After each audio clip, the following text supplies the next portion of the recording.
En realidad Varela en el proyecto en ningún momento habla de dictadura, habla de democracia. Y para que puedan votar es lo que pasa diciendo. Exacto, porque ¿qué era lo que generaba la ignorancia? La ignorancia generaba que, por ejemplo, los campesinos tuviesen la figura del caudillo. Ustedes saben, en el Uruguay, del lugar que ocupó el caudillo, o sea, esa figura a la cual se obedecía, pero sin razonar, sino que se obedecía como una especie de forma automática. Se obedecía desde un lugar de primacía per se. ¿Por qué? Porque el caudillo significaba la figura del padre, el que te daba protección, te daba seguridad, te daba lineamientos. Entonces dice Varela, bueno, hay que trabajar para que la gente pueda elegir racionalmente a su gobernante y no seguir a alguien por un estricto vínculo caudillista. Yo creo que el caudillismo marcó muchísimo nuestra historia y marcó muchísimo esa subjetividad, ¿sí? Porque el caudillismo es propio de nuestra idiosincrasia, ¿no? Esa cosa de buscar la figura de referencia en la cual apoyarse, en la cual sostenerse. Entonces me parece que ahí hay algo interesante para pensar en clave política. Hay 2 manos levantadas, no veo quiénes son, así que vamos a darle la palabra a mí, Lucía. Dale, Lucía. Me quedó una duda sobre lo que dijo Lucía del positivismo de Durkheim, porque, o sea, la vinculación entre Varela y eso, porque yo tengo a Durkheim como positivista, sí, que no parte de conocimientos a priori y todo eso, pero también era conservador y yo a Varela no lo considero conservador en esa época, entonces me marea y no entendí tipo la conexión. Capaz que está mal lo que yo decía. Yo lo tomaba por el lado del orden que propone Durkheim y no sé, de cómo buscaban organizar la sociedad y el paralelismo que hay entre ver el ocio asociado con los vicios, que era también algo que proponía Durkheim. Como que capaz que lo que dije no es correcto, pero encontraba como muchas similitudes entre ambos. Claramente las tienen. ¿Por qué? Porque son... se impulsa un modelo de escuela tradicional. Entonces,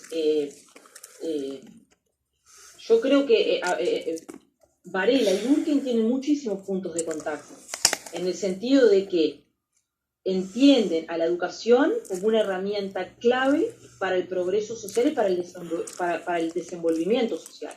Entonces, ahí tienen un punto de convergencia muy importante. Que Varela es revolucionario y que Varela no es conservador, yo no me aventuro a afirmar eso. O sea, yo entiendo que Varela tiene, obviamente, en su obra uno puede ver, bueno, hay algo sí de revolución porque hay una transformación del sistema educativo. Pero yo no lo aplicaría estrictamente a la figura de Varela o le pondría algunos aderezos a esta afirmación. No la diría tan lisamente porque... no sé, o sea, para mí Varela es revolucionario en términos de, bueno, es la figura que encarna la transformación de un modelo educacional. En ese sentido uno lo puede entender como revolucionario, pero no es revolucionario en términos de emancipar al sujeto. Eso es discutible también, porque también él proporciona las herramientas educativas para que el sujeto tenga la posibilidad de elegir. O sea, creo que es un tema que es como para problematizar, discutir, y no sé si hay tantos consensos. En cuanto al positivismo, el positivismo lo que se refiere es una manera de concebir el conocimiento. El conocimiento válido es el conocimiento aportado por el campo científico. Y Varela entiende que eso es así. Atrás quedan las supersticiones y las creencias alejadas de un fundamento científico, sustentadas en la razón. Varela es positivista. Bueno, eso lo ves con el educación obligatoria, gratuita y laica. O sea, él lo que quería era sacar toda educación religiosa de de las escuelas, pero él decía que no era por ir en contra a los católicos, en contra a la iglesia, sino por eso mismo, porque era positivista. O sea, todo conocimiento era válido si provenía de algo, de todas las ciencias, de todas las ciencias científicas, iba a decir, de todas las materias científicas. Dicho está que, por ejemplo, lo que estábamos hablando de que no eran con Pinches con la torre, si fueran con Pinches con la torre, su idea de sacar la religión de la escuela se iba a llevar a cabo porque estaba en una dictadura, la torre lo decía y punto, y no pasó. Ahí tenés que, si bien hicieron una reforma de solamente 15 minutos de llevar a cabo cualquier educación religiosa, o sea, no pudo hacerse lo que él de verdad quería. Después Bueno, sí, y eso se explica también con una cosa muy importante que tenemos que tener en cuenta a la hora de pensar la política educativa. Los grupos de presión. En toda sociedad hay grupos de presión. ¿Ah? En este caso, en esta sociedad, uno de los grupos de presión más importantes era la asociación rural. Teníamos la Sociedad de Amigos de la Educación Popular, que integraba a Varela, por supuesto, que era un conjunto de intelectuales que proponían un conjunto de ideas acerca del futuro educativo de la nación, y teníamos, por otro lado, que, o sea, la Asociación de Amigos tenía un importante apoyo social, y por eso va a impulsar el desarrollo de la educación, e impulsa el desarrollo de varias escuelas, de bibliotecas, y por ejemplo la publicación de obras pedagógicas. Eso va a impulsar la Sociedad de Amigos de la Educación Popular, un conjunto de intelectuales de cuales también integraba Varela. Pero por otro lado nosotros teníamos, que Brali lo menciona muy claramente, la Asociación Rural, un grupo de presión muy importante, un grupo de presión que tiene un poder material, un poder fáctico, ¿sí? La asociación rural va a estar integrada por hacendados y rurales del Uruguay, no estaba integrada por minifundistas, sino por latifundistas, que van a empezar a ver con disgusto las dificultades que se estaban viviendo en la campaña. Las revueltas, las protestas, el campesinado, la interpelación, la figura del caudillo que se imponía para proponer ideas que podían atentar contra la propiedad privada, porque como ustedes bien dijeron, acá estamos hablando del sostenimiento del sistema capitalista. Yo tengo una propiedad privada y tengo que cuidarla, entonces no me vengas con que vos te enloqueces y generás una revuelta con tu caudillo y rompes todo. O sea, yo tengo que velar para que esa propiedad se proteja. Entonces, la Asociación Rural crea una revista, que acá es interesante porque tenían esa forma es muy interesante. O sea, como ustedes habrán visto el año pasado en pedagogía, es apasionante la pedagogía porque la pedagogía no se la puede pensar separada de la historia, por ejemplo, de la filosofía.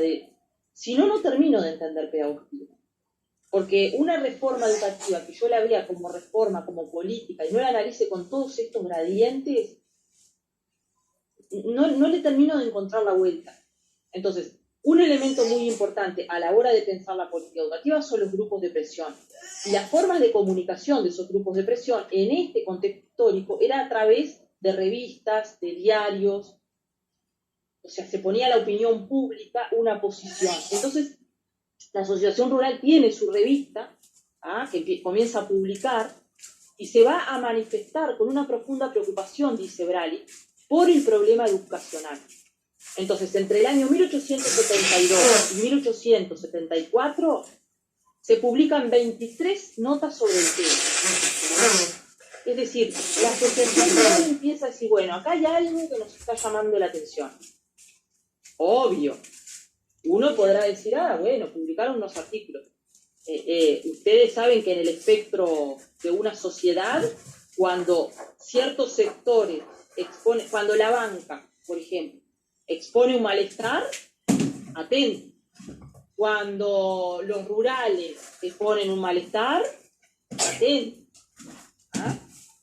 Si los maestros exponemos su malestar, bueno, obviamente somos desacreditados, no quieren trabajar, entorpecen, no le dan de comer a los niños, no sé qué, bueno, toda esta historia, ¿no? Pero bueno, o sea, hay grupos que cuando, a ver, vamos un poquito más allá, siempre que hay una dictadura es porque le aprieta el zapato a las oligarquías. Y ya pierden el control, porque se pierde el control y se necesita un poder fáctico que ordene la cancha. O sea, las dictaduras no se dan porque viene uno y dice, hola, yo voy a ser el dictador. Las dictaduras se sustentan por las oligarquías, que posicionan y apoyan, o sea, sostienen desde su grupo de presión a esas figuras, que en definitiva no era la torre no era nadie. O sea, en definitiva son los poderes oligárquicos que están sosteniendo y defendiendo. Jorge era la cara, o sea, también en muchos aspectos. O sea, atrás de él había un montón de cosas. Como en toda dictadura, ¿no? Exactamente, como en toda dictadura. Ustedes piensen, la dictadura del 73, o sea, que venía desde muchísimo antes, venía como una olla de presión ahí, que empezaba a convulsionar, y bueno, ustedes saben, cuidado, o sea, la injerencia hasta de sectores internacionales, que cuando ven sus intereses puestos en, o sea, mientras se puede dominar en los términos más amigables, todo bien. Pero cuando las oligarquías ven en tensión sus intereses, y si hay que ir por un lado de mano dura, por supuesto que lo hace. Y más cuando la población ven como que hay una resistencia a lo que se está pasando, porque puede ser que, por ejemplo, un país no esté en dictadura, que sea totalmente democrático, que hayan elegido al gobernante en ese momento, pero si ven que las personas se empiezan a despertar porque capaz que no es despertar la palabra, pero para mí es despertar por una ideología, pero está mal. Si ven que las personas empiezan a darse cuenta de lo que realmente está pasando, empiezan a decir, no estoy de acuerdo, no, esto está mal, empiezan a señalar, no, porque vos, bueno, y la gente, y esa persona de poder, esas personas, porque hay una persona que da la cara, pero atrás hay un montón, empiezan a decir, no, yo no quiero salir de este lugar de poder. Y ahí es cuando aparece la dictadura, y aparece la represión, y las armas, y la violencia. Exacto. A ver, va tomando distintas caras a lo largo de la historia, porque ahora quizás las dictaduras no precisan de armas, o no precisan de tantas armas. Hay otras armas, como las tecnologías, como los virus, muchísimas otras armas. O sea, hay que sacarle todo el internet a un país para que no tenga comunicación con el exterior. O sea, ahí no es necesario matar. Hay muchas formas de matarte. Te bloquean y te matan. O sea, claro. Entonces es también como entender cómo se van reconfigurando esos centros de poder. Y vos decías, bueno, no es una figura, sino una figura que representa un conjunto de personas. O sea, ahora sí son personas, pero también no son solo organizaciones aisladas o grupos de presión aislados, que cada país tiene sus grupos de presión. Pero también piensen, por ejemplo, las multinacionales, que empiezan a tener intereses, una injerencia que no solamente es de mi país, sino de América Latina, de Europa, y me asocio con esto, y a veces, o sea, lo que habla Ignacio Lekovich de las islas, ¿no? O sea, esta modernidad líquida que dice Bauman, donde hay como islas de poder. Entonces hay que pensar en esta clave. Entonces cuando uno ve que hay una transformación, una reforma educativa, cuando hay una reforma curricular, cuando hay una reforma que se llame reforma, ¿sí? que responda a la política educativa, lo primero que tengo que mirar, bueno, ¿quién la impulsa? ¿Qué ideas hay detrás? ¿Qué perspectiva, qué visión tiene esa política educativa? Bueno, es una política en clave de derechos, es una política que estimula la participación, la autonomía. Bueno, hay que analizarlo.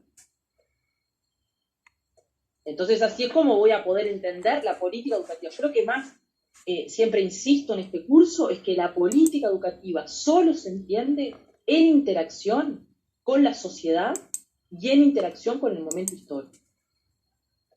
La misma idea de Varela en otro momento histórico no salía. No salía. Porque tiene que haber un conjunto de elementos que sostengan materialmente eso. Entonces, la Asociación Rural empieza a crea una revista y entre el 72 y el 74 empieza a manifestar algunas observaciones a propósito de la educación. Entonces, ahí hay que hacer oír.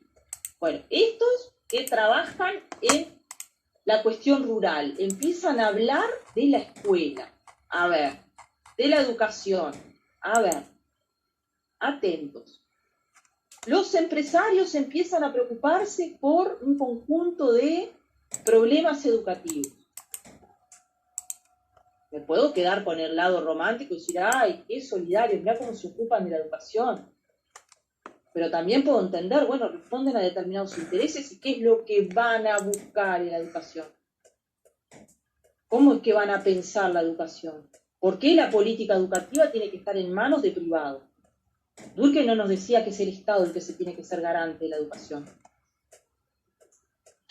Bueno, entonces hay que ver cómo el Estado garantiza esa educación. Entonces dice la Asociación Rural, y esto lo voy a leer textual, porque es maravilloso. En una de esas notas, que hacen 23 notas entre estos años, ¿no? Imagínense que nosotros, los docentes, formáramos parte de un grupo de presión, que de cierta manera formamos parte de los sindicatos, un grupo de presión que también tiene su parte, ¿no? Y su juego. Pero imagínense que nosotros nos juntáramos y empezáramos a el peligro que significa que no haya médicos de radio en tal lado.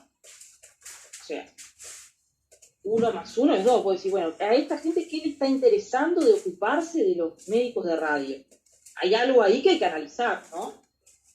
Cuando los grupos de presión empiezan a preocuparse por el uso de las tecnologías, bueno, hay que mirar. Se empiezan a preocupar por la educación media, que es un desastre, y vamos a armar un liceo público-privado.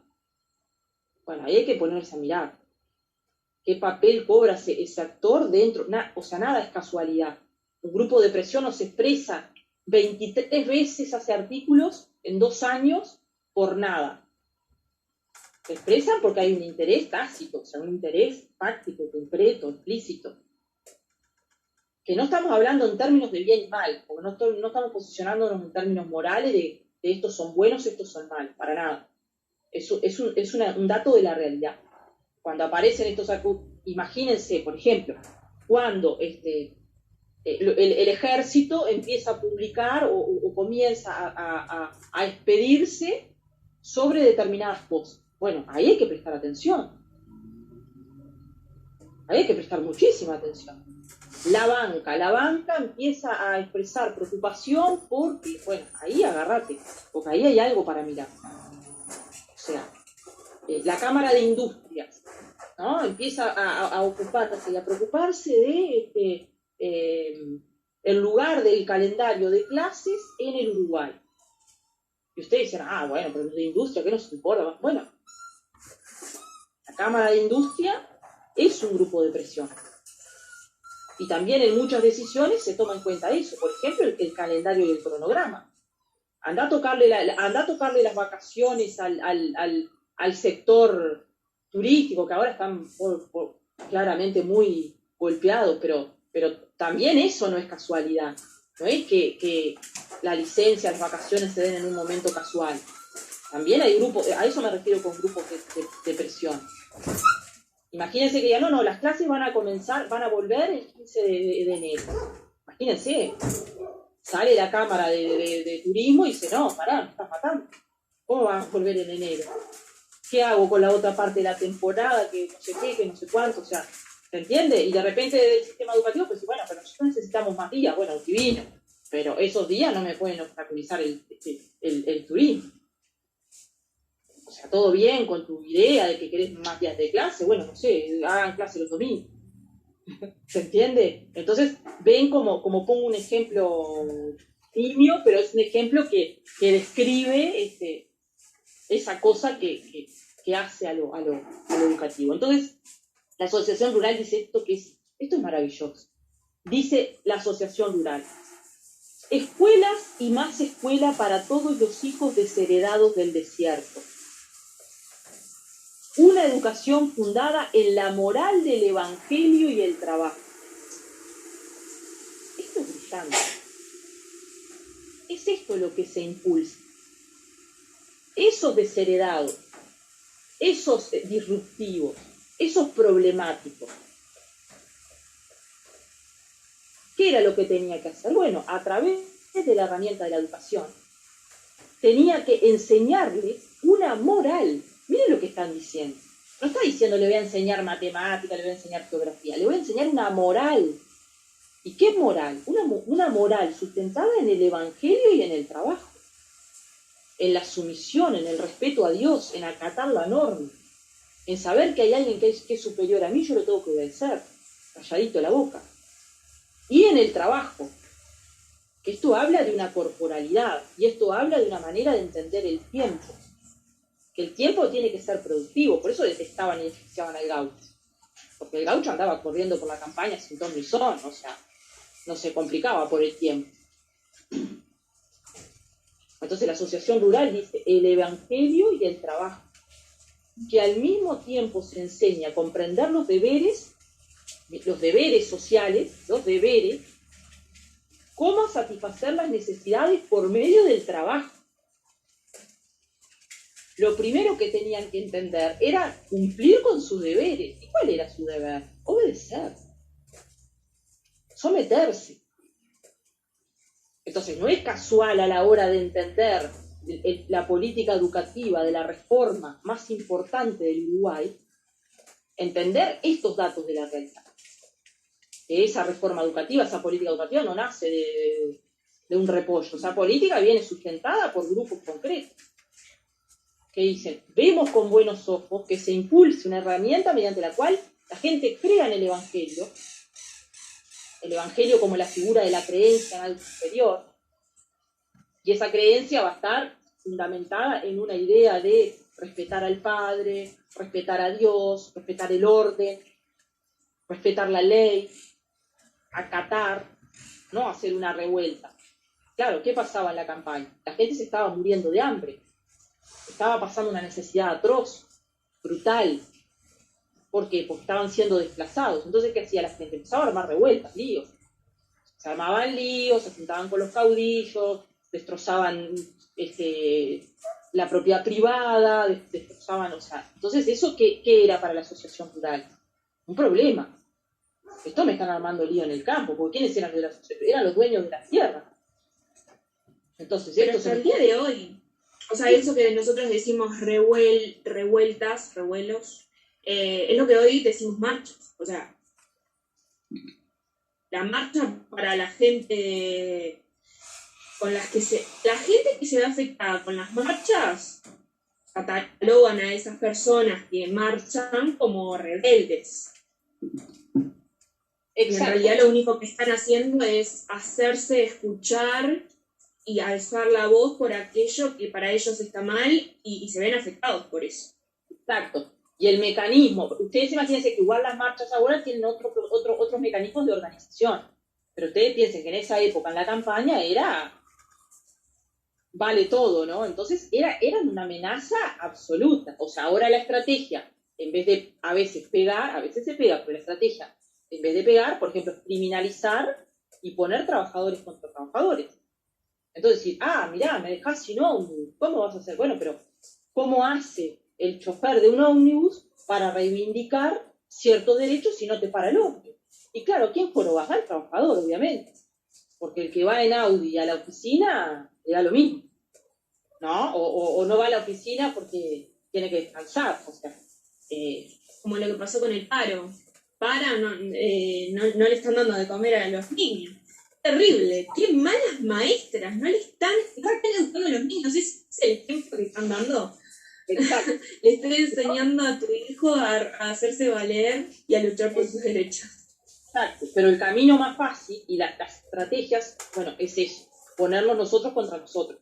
O sea, lo mejor que puede hacer un mecanismo de presión es que nos pongamos entre nosotros contra nosotros. O sea, los estudiantes contra los profes contra los estudiantes, la maestra contra el del ómnibus, o sea, contra la gente de la educación. Ah, paraste y no nos vacunaron y no nos... ¿no? Y esta cosa de demonizar, ¿ah?, cualquier intento de protesta, ¿no?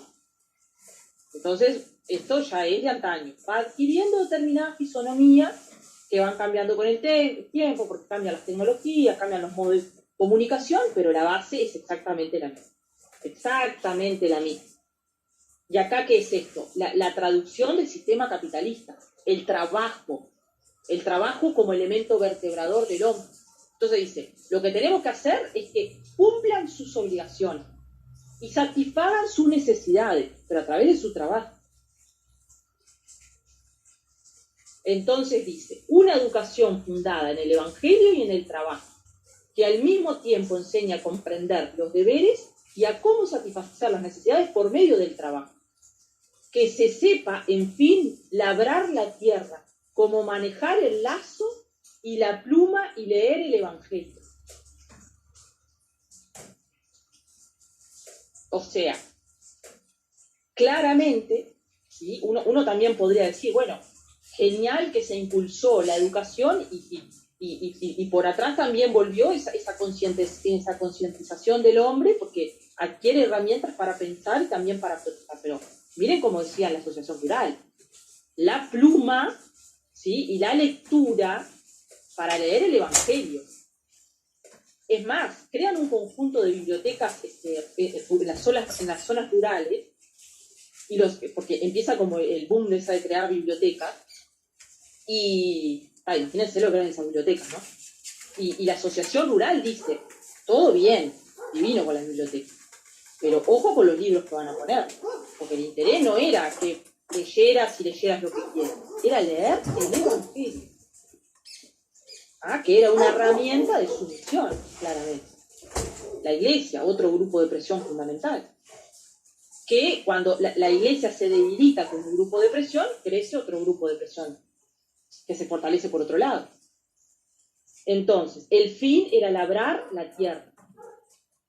Dice, hay necesidades de enseñar todo a los habitantes de la campaña, desde la cruz hasta los servicios de la aguja, las combinaciones del puchero a base de vegetales y el hilado de la rueca.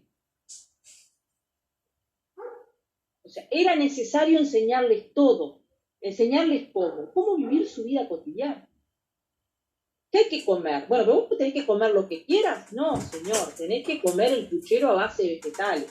Dejate de matarme vacas, que las tengo que exportar.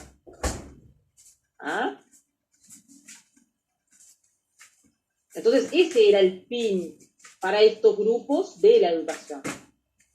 Está clarito. Entonces dice, la transición de la primitiva vida pastoril a la regular vida agrícola, que es la vida que forma la familia, otra institución clave, el lugar de la familia, que da hábitos morales. O sea, acá el desafío era el desarrollo de cualidades morales.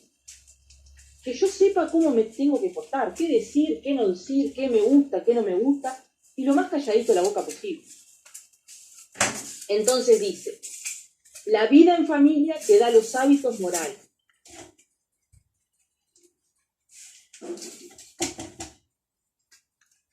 Dice, el churrasco que humea a la orilla del monte y hace las delicias del maliciado matrero, tiene que desaparecer ante el puchero rural, ante la olla agrícola de zapallos, porotos y papas. Esto es brillante.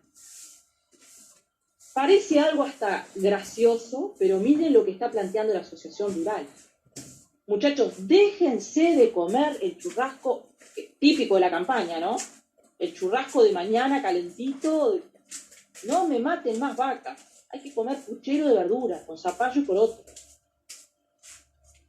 O sea, es maravilloso cómo esta concepción de la vida cotidiana atraviesa lo que es una política educativa y una forma. Tiene que quedar cerrada. Entonces es genial cómo desde desde los hábitos nimios y los hábitos mínimos, se va transformando una moral, la moral moderna. Entonces, sí, claro que la asociación rural va a estar de acuerdo con la educación, pero si cumple estas pautas. Claro, la educación hasta cierto punto. Si me decís una educación en la que, no sé, con lujos, ponele, ellos no les gusta. Quieren que sea como lo más primitivo o sea, como querían ordenar todo, ¿no? Que todos sean tipo así, los nenes quietitos, no se muevan, no piensen, no razonen nada, solo acaten y acaten. Tipo, si ya, a uno se le prendía la lamparita de razonar, mira, esto está mal, ya no, chao, fuera. Exacto, o sea, no era para nada el objetivo, o sea, había los objetivos distintos, porque el objetivo de Varela, hablando de esto, en clave de lo que preguntaban hoy, era formar al ciudadano, darle herramientas para vivir en una democracia y en una república. Entonces Varela apuntaba a esos valores, a esos ideales. La asociación rural dice, bueno, yo te lo llevo, pero hasta por ahí nomás. No me saques el evangelio, porque tienen que aprender que hay un Dios que se respeta, que hay un orden que se respeta, que hay un conjunto de cosas que se respetan y todo bien con tu enseñanza, pero no me vengas a enseñar. Entonces, vean como el ejemplo ese del puchero, de los porotos y el zapallo, que es algo que no produce gracia, porque sí, mirá lo que estaban escribiendo. Bueno, pero eso es significativo porque habla de una relación con la propiedad privada. Las vacas no son tuyas, las vacas son mías, no las vas a comer. Andá a comer puchero que cultivás en ese pedazo de tierra que tenés. Entonces habla del matrero, del malhechor, habla de ese sujeto disruptivo de una manera despectiva, con desprecio.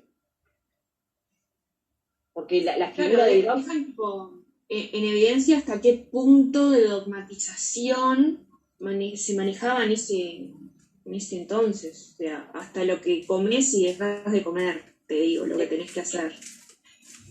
Falta de decir a qué hora tiene que ir al baño. Bueno, pero lo que pasa es que ahora con otros mecanismos, pero también nos dicen todo. Te terminan diciendo cuál es la estética de una mujer, cómo es una mujer bien, cómo es una mujer que no es bien, cómo tiene que ser una maestra. Los estereotipos están constantemente en todos lados. Exactamente. Y que muchas veces no responden estrictamente a centros de poder locales, sino también ya son como regionales. Algo instalado ya, sí, total. Exacto. Y para nada tengo como un delirio como persecutorio, de nada de eso, ¿no? Pero digo, son datos de la realidad. Son documentos. Y están diciendo eso.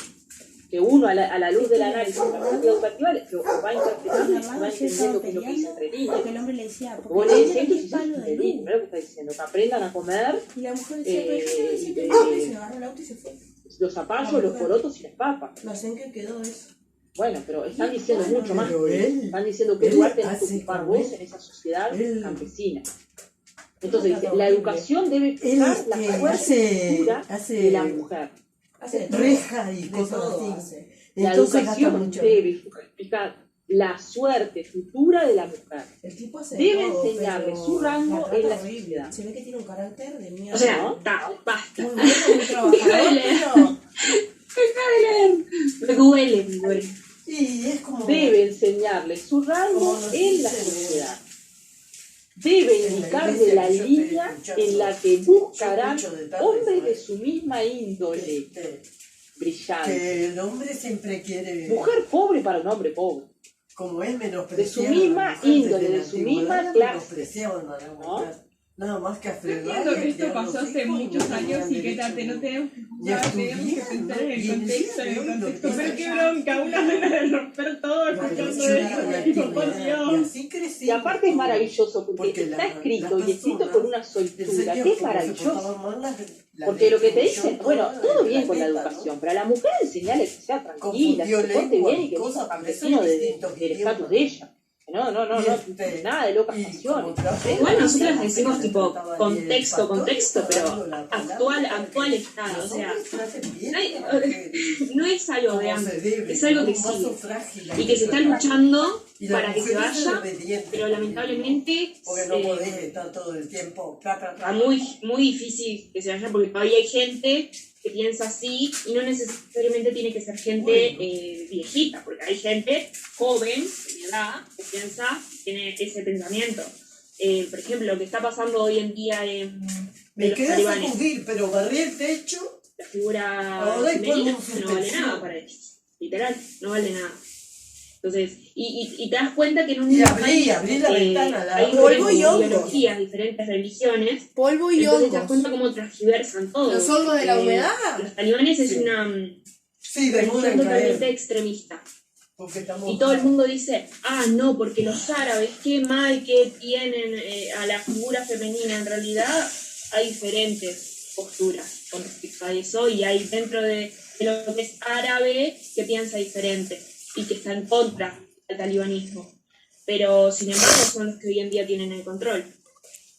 Entonces es algo muy actual, que uno lo lee ahí y decís, es del año del agujero del mar, nada que ver. Sí, totalmente diferente.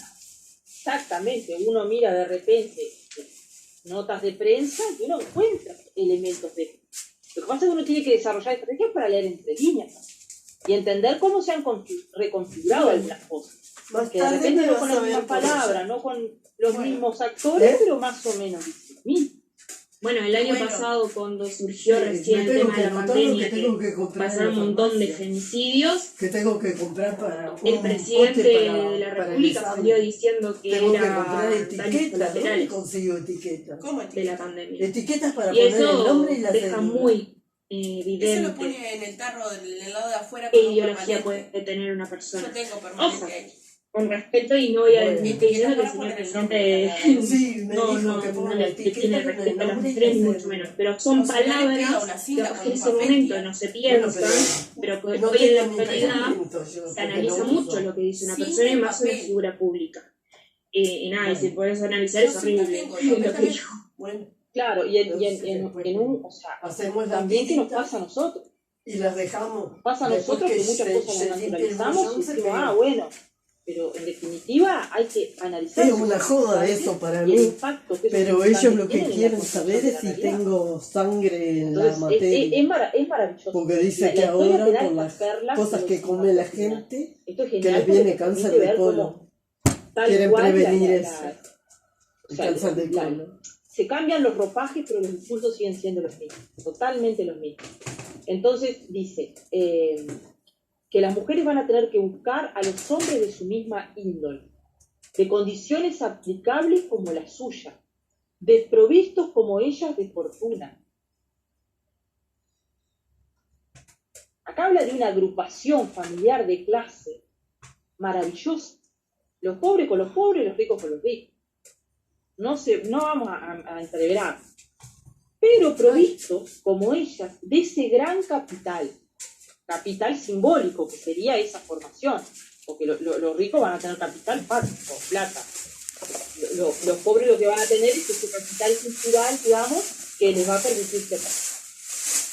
Entonces, de esa energía y fuerza de voluntad que favorece el capital con el trabajo.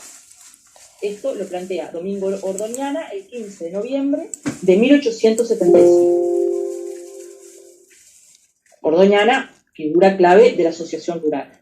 No es Por otro lado, otro grupo, que es la Asociación de Amigos de la Educación Popular, van a crear una circular que va dirigida a la población. Y dice, la educación debe ser la gran limosna de los ricos a los pobres. Y por otra parte, esa limosna es económica. La educación crea riqueza. Hay menos miseria que aliviar. Entiendo que esto es duro, esto es durísimo, pero es la realidad y es como se quejan las políticas educativas. ¿Ah? ¿Qué le está diciendo la sociedad de amigos? Es decir, a ver, para los hacendados, ¿qué es crear escuelas? Un vuelto. Denos esos pesos, esa platita, denos aprobación del proyecto. ¿Ah? Se dice que esto se plantea como estrategia política, digamos, pero miren las palabras que se está diciendo. El crear este proyecto educativo, el crear esta política educativa es la limosna de los ricos a los pobres. Y además es una limosna económica, porque la educación es barata. Vos los metés todos ahí adentro de esa escuela, los dogmatizás, les disciplinás y todo bien. Entonces te sale baratísimo la jugada. Nada, no precisas ejército, ni dar palo, ni nada. O sea, te sale bárbaro. Porque metes a una cantidad con un maestro y te sale pero re económico. Dice, hay menos miseria que aliviar. Dice, ¿por qué? Porque la educación crea riqueza, ¿no? Porque se destruyen menos cosas y porque se genera el hábito de trabajo. Y esto nos va a salir más barato porque hay menos miserias que aliviar. La educación extirpa el vicio. Hay menos enfermos, menos expósitos que recoger. Si son educados, van a contraer menos enfermedades, vamos a gastar menos en salud, vamos a tener menos problemas. Por lo tanto, genial. Ahorramos. Piénselo en términos económicos. Ahorramos. Dice, hay menos enfermos. La educación evita el cataclismo de la guerra. Hay menos inválidos, menos viudas, menos huérfanos que amparar y socorrer. Entonces dice, bueno, financien este proyecto que en definitiva, miren, es plata sí que tenemos que poner, pero a la larga nos va a salir más barato. Porque esta gente que vive armando líos, que se matan entre ellos y que arman guerras, arman revueltas, nos va a salir más barato. Es brillante. Entonces dice, bajo este aspecto, la sociedad de amigos es pues una sociedad de beneficencia que debe merecer la aprobación de todas las personas generosas, caritativas y previsoras de la sociedad. Entonces, miren cómo nace esta visión de lo educativo, como una perspectiva de caridad, como una perspectiva de beneficencia.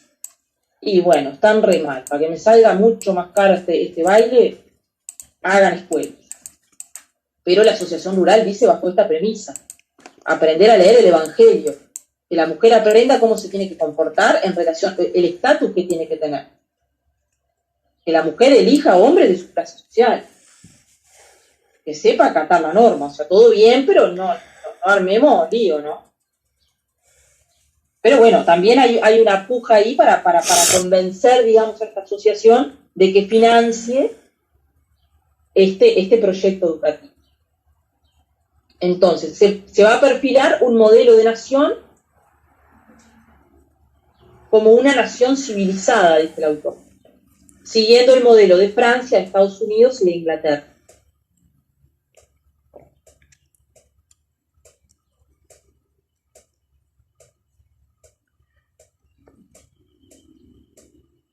Entonces así es como se va. Sí. ¿Se puede decir también, porque, no sé, ojo, capaz que mi pensamiento es muy, muy bueno, pero se puede decir que la Asociación de Amigos de la Educación sale diciendo todo eso de la educación vista como algo, todo lo que dijiste, como algo barato para aliviar las miserias, todo eso, como una estrategia para cautivar la atención de la asociación rural, o literalmente ellos pensaban eso? Porque si pensaban eso, a heavy. Bueno, en realidad... No se puede decir pensaban eso porque no es de antes y no tenés cómo saberlo, ¿no? Pero capaz que era como una estrategia. Claro, la perspectiva más firme es esa, que es como una estrategia de convencimiento para financiar el proyecto. Es como que nosotros tengamos una idea, necesitamos que nos financien el proyecto. ¿Vos qué vas a decir? Lo que el otro quiere escuchar para que te financie. No le vas a decir, mirá, te estás metiendo el caballo de Troya adentro, ¿no? Entonces, bueno, por ese lado es entendido así. Ahora, quienes pertenecen a la sociedad de amigos pertenecen también a una clase acomodada. Entonces también, de cierta manera, entendían y veían a la barbarie con esas características. Entonces ahí la línea es muy delgada. Claro, lo que pasa es que la premisa era otra. Necesitamos formar al ciudadano y que la gente tenga herramientas para elegir. Entonces esto vale la pena como proyecto. Estamos convencidos con ese proyecto. Pero ni tanto ni tan poco, ni tan buenos ni tan malos. No pensemos en términos de buenos y de malos. Son interpretaciones. Y alguien puede estar, como lo que decíamos hoy del lugar de la mujer que da Varela, uno puede decir, no, es una ruptura fáctica fundamental. La mujer sale a la calle a trabajar. Veamos el otro pedacito. Entonces, ¿de dónde nos paramos para mirarlo? Dale. Sí, claro, en clave fáctica, a la asociación rural le guste o no, no sé qué, pero se crean escuelas.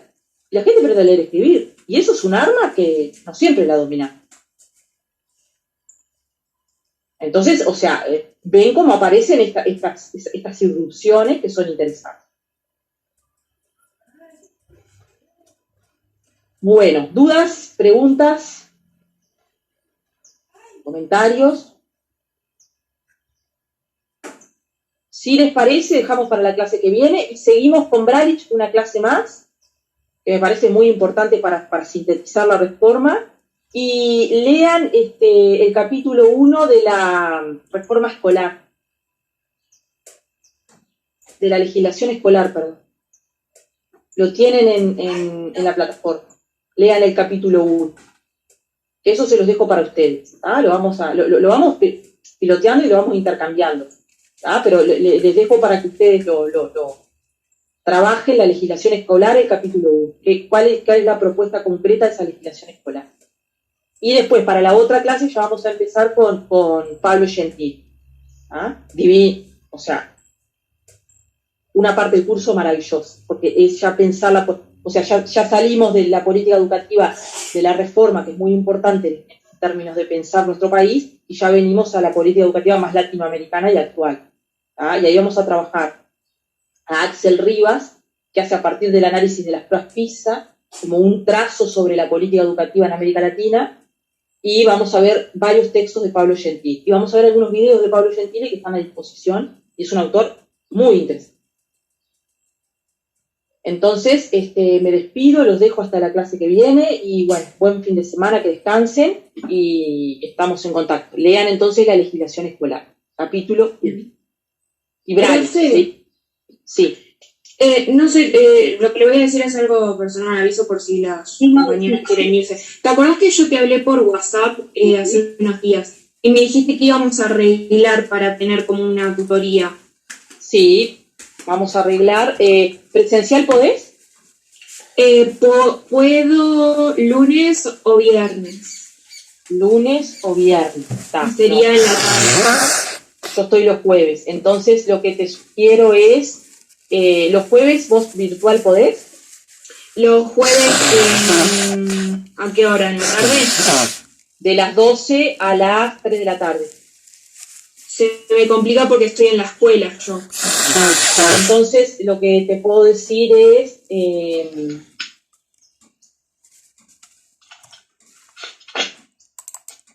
escribime y recordame, porque yo seguro que me voy a olvidar. No, nos vemos.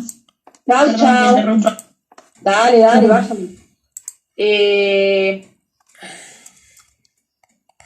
lunes tengo la visita, así que podría ser el viernes.